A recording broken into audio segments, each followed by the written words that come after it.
So the question is, what is your clear goal, in life and what you're doing? What is your clear goal? To make a difference in our communities and to reverse the backward trends of our communities. And in so doing it, from my perspective, is at a rec center and a house of worship.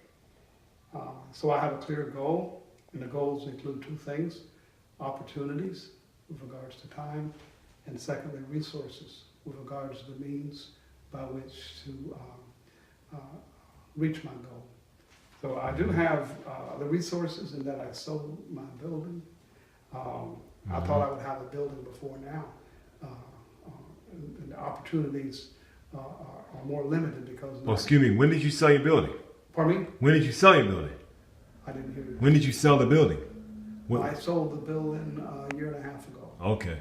So we have the resources. We have enough money. We almost have $1 million to purchase the building, but we haven't found the building that would fit and meet our needs in a residential community.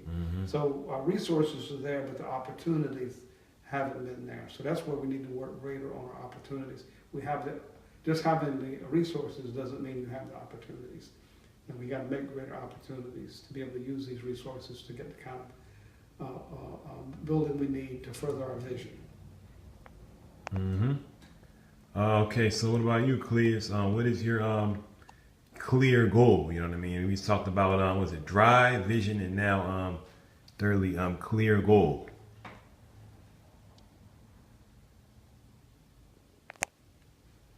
Oh, my goal, which is very clear when it comes to the theatrical productions, is around recycling the thought.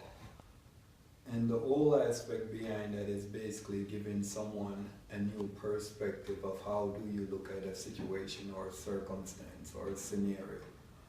And we have been doing that for quite some time now.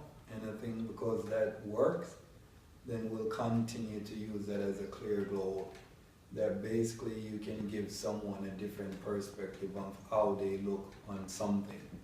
And once you're able to do that, then it actually changes the direction that the person is going.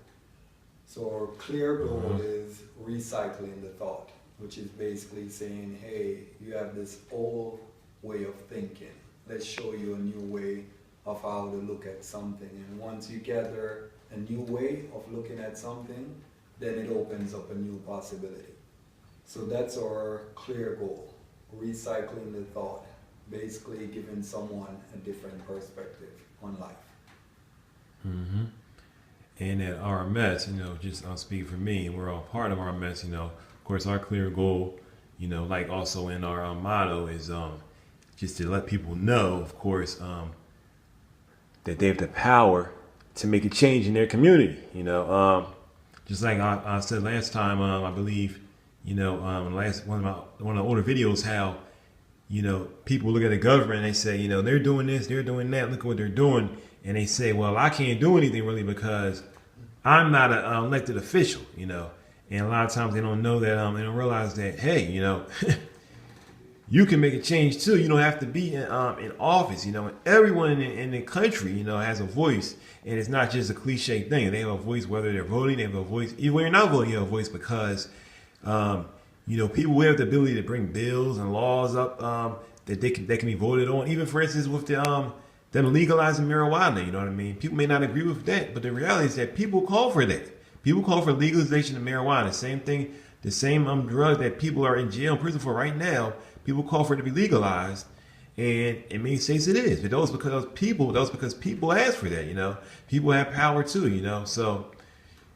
That's what our message is about. It's about letting people know they have the power. Like you guys just said, empowering people. It's not necessarily even empowering to the degree where it really was. What it really is that it's like revealing what they already have.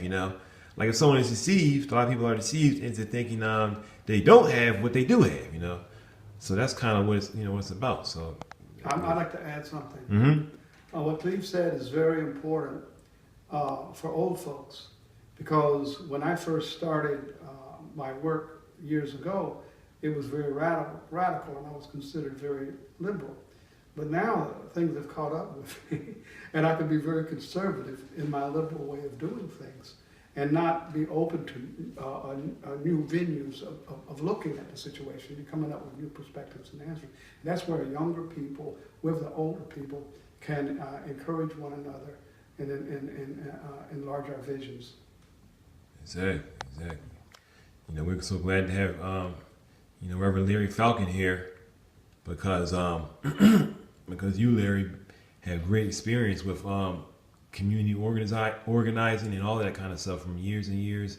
You know, I was younger. I remember you know, going to Jubilee School, the school that we're in right now, and marching against drugs. You know, when I was young. You know, and you guys had a big part in doing that. You know, and that has even affected, you know, RMS today and how I look at things and how we do what we do. Even having someone like Larry to be here to help us and show us what to do, you know. And now we're in the age of internet and all that kind of stuff, and things have changed some, but it's still, you know, we still need everyone's understanding and help so we can succeed.